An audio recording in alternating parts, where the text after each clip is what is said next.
E esse campeonato, ele é um campeonato de tiro curto, né? São 11 rodadas, então Justo. cada rodada representa cerca de 10% da competição na sua primeira fase. Então a URT vai ter que buscar resultado contra o Uberlândia aqui no estádio Zama Maciel no próximo domingo, e depois tem uma tarefa mais difícil, que é jogar contra o Atlético aqui também, tentando fazer um resultado. Então a situação da URT, infelizmente, ela se complicou, né?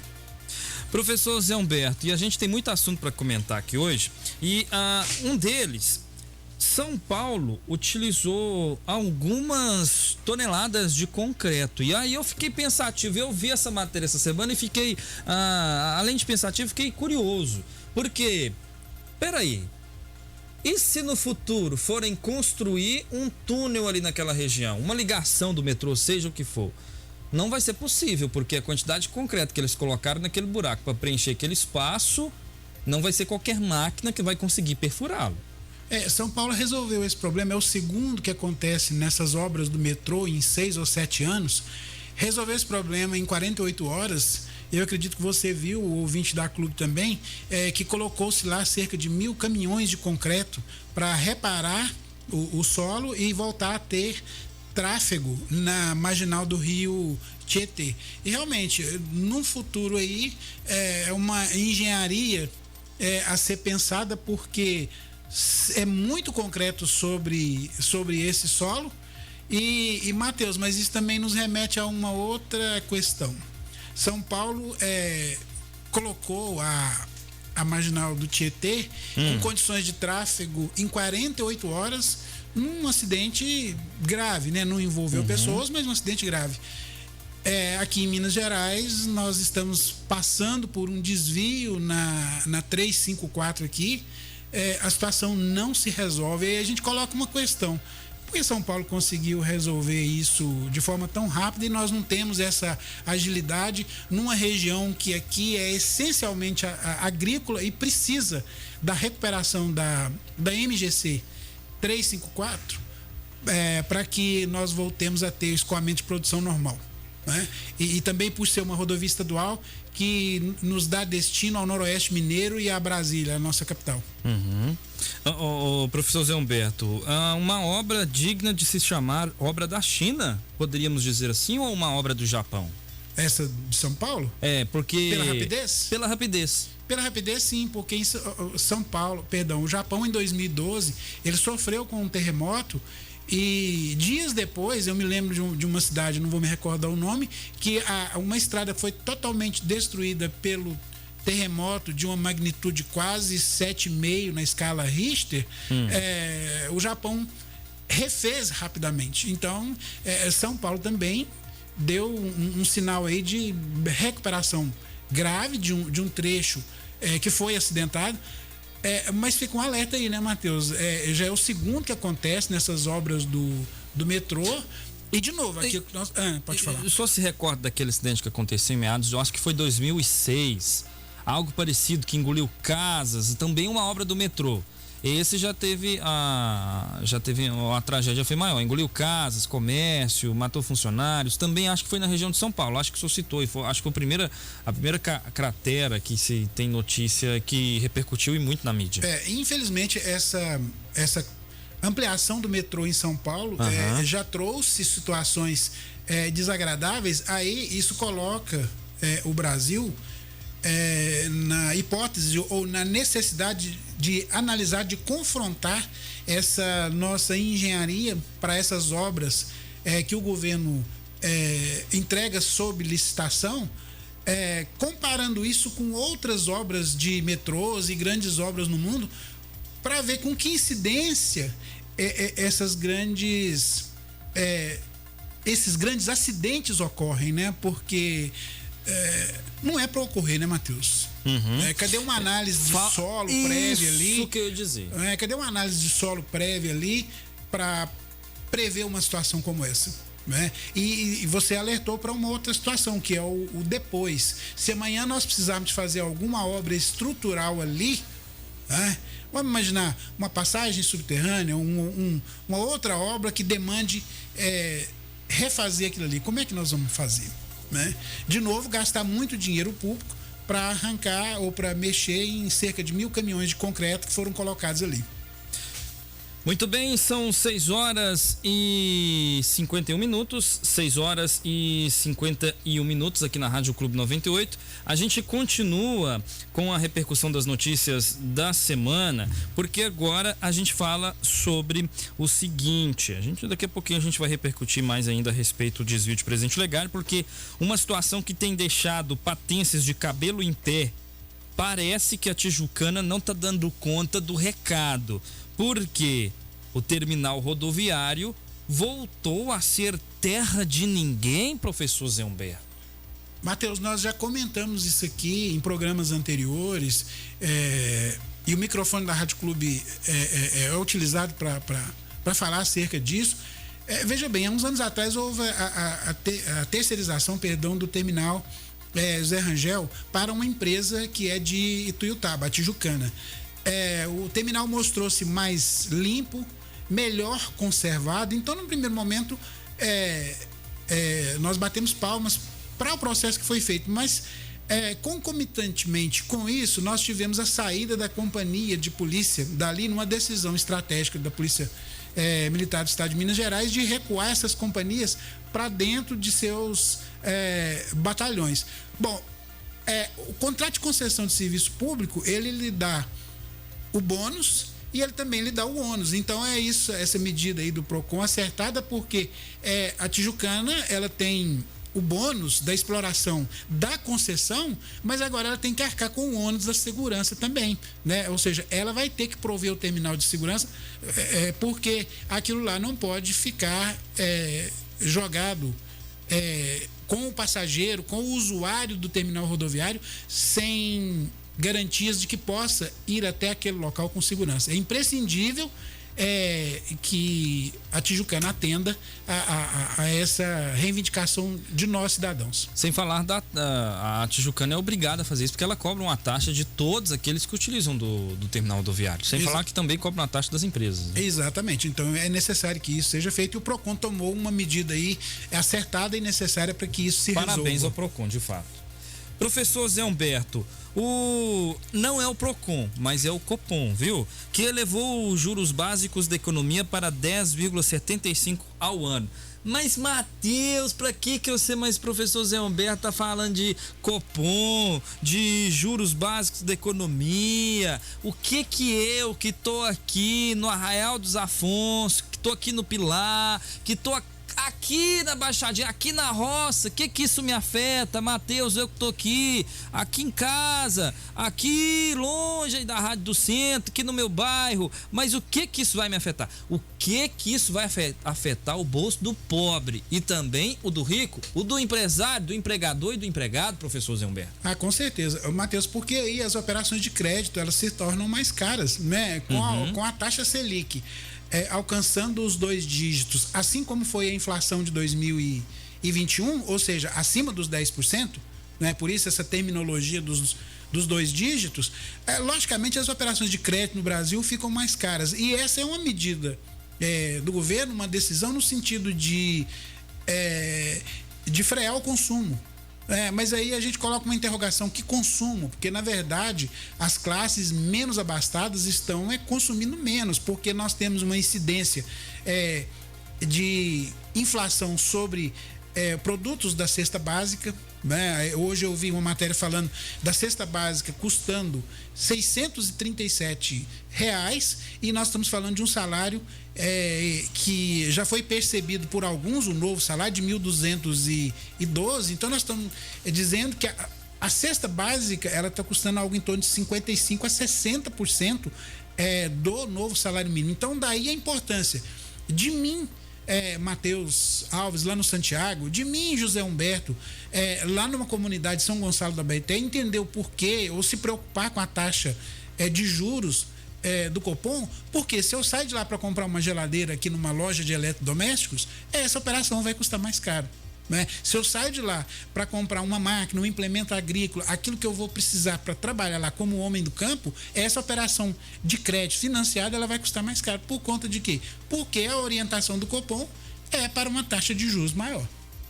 Muito bem, são 6 horas e 55 minutos. Este é o programa De Tudo Um Pouco, aqui na Rádio Clube 98. A participação do professor universitário José Humberto Camelo. Professor José Humberto, ontem na Câmara Municipal nós tivemos uma audiência pública para falar a respeito dos problemas das estradas rurais no município. Uma frase do vereador Gladson me assustou. Dizendo que era caro demais e que não valeria a pena e que não era possível, enfim. Eu vi mais críticas por parte dos vereadores com relação a uma solução do que, de fato, um posicionamento. Não, nós vamos lá. E aí houve crítica do vereador Itamar com relação ao ouvinte que participa aqui na rádio fazendo reclamação, houve crítica daqui, crítica com lá, mas eu não vi solução. Os vereadores apresentar solução, cadê? Eu não vi, o povo da roça já não aguenta mais. Mas é porque tem muito... Nossa, todo ano é a mesma desculpa. Tem 3.000 quilômetros, então... Que coisa que não arrumam patrolas ou estradas nesses 3.000 quilômetros. Há quantos anos Patos de Minas tem 3.000 quilômetros de estrada? E eles não arrumam. Porque vocês têm que dar tempo. Pelo amor de Deus, já tem um ano, professor Zé Humberto. Na semana passada um ouvinte falou acerca dos equipamentos das patrulhas rurais, falou... Também alguém comentou sobre as equipes de trabalho na prefeitura. Agora tem uma proposta aí de terceirização da atividade para empresas. Mas o nosso legislativo tem que pensar o seguinte: nós temos um orçamento acima de 580 milhões de reais para o ano 2022. É claro que nós temos um comprometimento percentual da saúde, um comprometimento percentual da folha de pagamento, que agora vai ter um reajuste de 12%, mas estrategicamente nós temos que pensar em Patos de Minas sendo uma região essencialmente agrícola.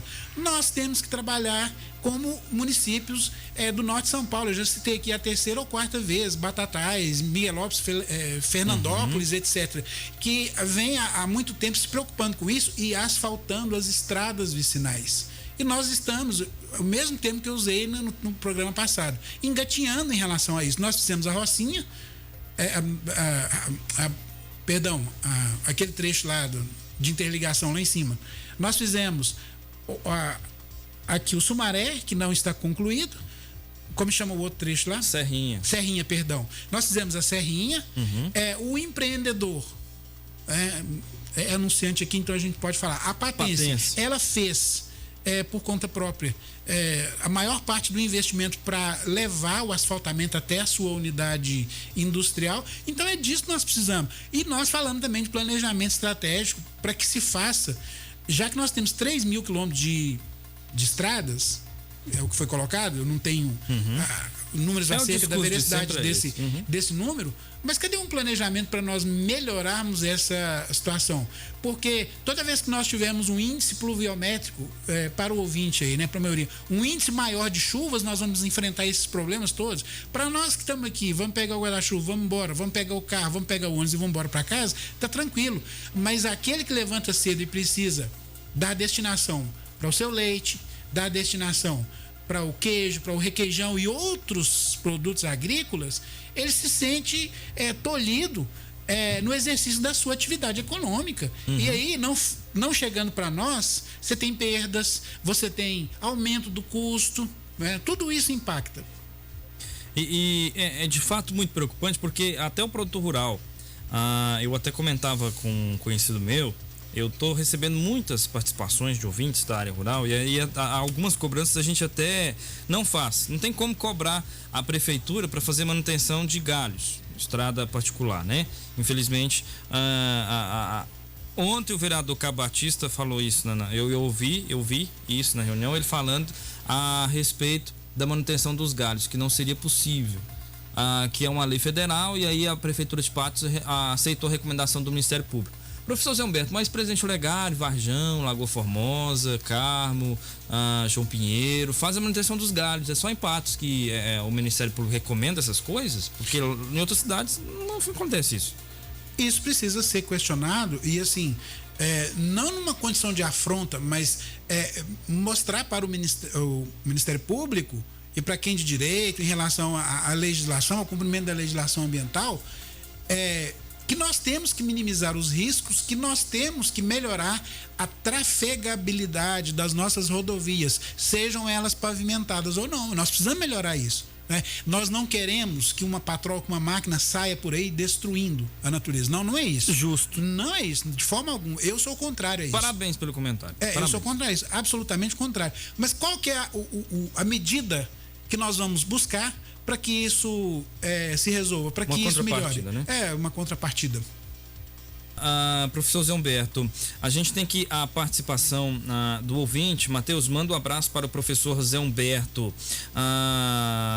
na sintonia. A Eleusa está aqui participando conosco, então, aqui na Rádio Clube 98, dizendo, então, mandando um abraço para o senhor. Professor Zé Humberto, ainda continuando falando em estradas rurais, o presidente Olegário deu uma lição para o DR e para Patos de Minas. A construção de um desvio em uma serra, porque lá é uma serra, um desvio muito bem feito, só que acontece que desvio rural, em estrada rural, carreta bitrem vai fazer buraco, ou com chuva vai escorregar, e é o que está acontecendo. Após carretas obstruírem desvio na MGC 354, mais uma vez, Prefeitura de Presidente Olegário consegue permitir a passagem. E essa semana eu acompanhei o prefeito de Presidente Olegário 10h30 da noite com o maquinário da Prefeitura fazendo retirada de carretas desse desvio. É um trabalho que a Prefeitura está fazendo, esfregando na cara do governador, que Zema, é assim que trabalha, Zema, preocupado com o CEMIG, com Copasa, e o DR. O DR, eu vou te falar para o senhor, viu? Eu esperava mais do nosso governador, exigências do DR. Na verdade, assim, parabéns à Prefeitura de Presidente Olegário, na pessoa do seu prefeito, dos seus servidores públicos que estão trabalhando em prol disso, porque é possível fazer, então nós vamos fazer. Então é o que está acontecendo lá. E nós precisamos resolver o problema? Sim. De forma definitiva? Não. A solução definitiva não está na mão do município Presidente Olegário, mas está buscando uma alternativa. E mesmo com essas carretas atolando lá e tendo algum problema, ainda assim o município está buscando essa trafegabilidade. O que, infelizmente, em relação ao Estado, né, as ações do Estado, isso não está acontecendo. E aí vem a questão da morosidade, do processo licitatório, etc. Vamos ver quando é que vai começar essa obra de recuperação desse trecho da MGC 354, que foi objeto de desmoronamento. Vou ser bem sincero, com a construção do desvio do DR, não, tem um desvio, pode ir usando por enquanto. A gente tem outros lugares mais urgentes a serem reparados. Esse é o pior dos cenários, né? Eu sendo bem sério com o senhor, eu vou ficar surpreso. Mas é antipolítica, né? Ia chamar o senhor de vereador, né? É antipolítica, né, professor Zé Humberto? É antipolítica. Pode ser que essas obras possam até andar mais rápido, ou possam ser que possam demorar ainda mais. Professor Zé Humberto, um assunto, e ele tem uma ligação com... esses dois assuntos, ele tem uma certa ligação, porque o Ministério Público Federal pediu suspensão de nota e portaria da saúde que contestavam vacinas. E Brasil ultrapassa 1.000 mortes e chega a quase 300 mil casos de Covid em 24 horas. Infelizmente, os números de mortes e casos graves, eles estão aumentando, mas a grande incidência recai sobre não vacinados ou sobre aqueles que não têm o ciclo completo de vacinação.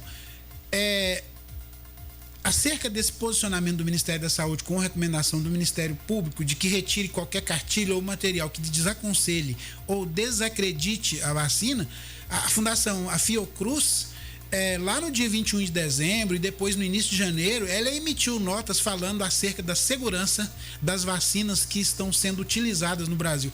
Então é um absurdo, é inaceitável que a Fiocruz, que é ligada ao governo federal, tem um posicionamento e o Ministério da Saúde tem um outro posicionamento. Nós já imunizamos mais de 70% da população brasileira. E a Fiocruz, Fundação Oswaldo Cruz, o Instituto Butantan, ligado ao governo de São Paulo, e outras instituições. Nós falamos aqui das 3 entidades médicas que se manifestaram acerca da importância da vacina. Quer dizer, na contramão disso tudo, o Ministério da Saúde, que deveria capitanear as ações de combate à Covid-19, ratificando a importância da vacina, precisa de ficar recebendo recomendação do Ministério Público para que tire esse absurdo do desaconselhamento ou do descrédito em relação à vacina. Porque a maioria dos casos que nós temos de Covid agora são de situações leves. As pessoas contraíram novamente, mas pelo fato de estarem vacinadas e não terem comorbidades, o que acontece? Passa como uma gripe. O que vai acontecer? Muito provavelmente, nos estudos científicos, naquilo tudo que a gente está lendo, é que ela vai se tornar uma endemia. Por quê? Porque as pessoas estão se protegendo, vamos diminuir a circulação do vírus e a tendência é das variantes, entre aspas, se enfraquecerem. Muito bem feito o comentário, professor Zé Humberto, a participação do ouvinte no 3818-1798. O Hamilton manda um abraço ao professor Zé Humberto, acha a participação dele muito boa, muito bem definidas as colocações do professor José Humberto. E para encerrar, professor Zé Humberto, seu destaque final, a gente fala de um assunto, uma situação delicada, porque Moisés, congolês, e espancado e morto, Moisés, um congolês, ou seja, natural da República do Congo, ele foi espancado e morto no Rio de Janeiro. Essa notícia nos últimos dias repercutiu muito na imprensa, e o que se sabe sobre o caso até hoje, professor Zé Humberto? Mais um ponto de negligência no atendimento?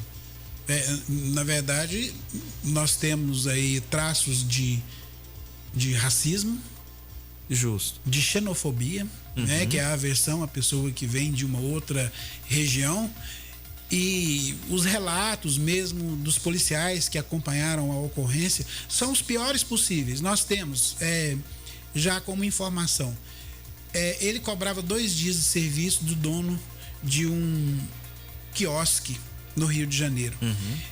Uma senhora passou e viu aquilo, ele sendo espancado, e as pessoas que o estavam espancando disseram que era para ela partir, seguir em diante, que aquele assunto não lhe dizia respeito.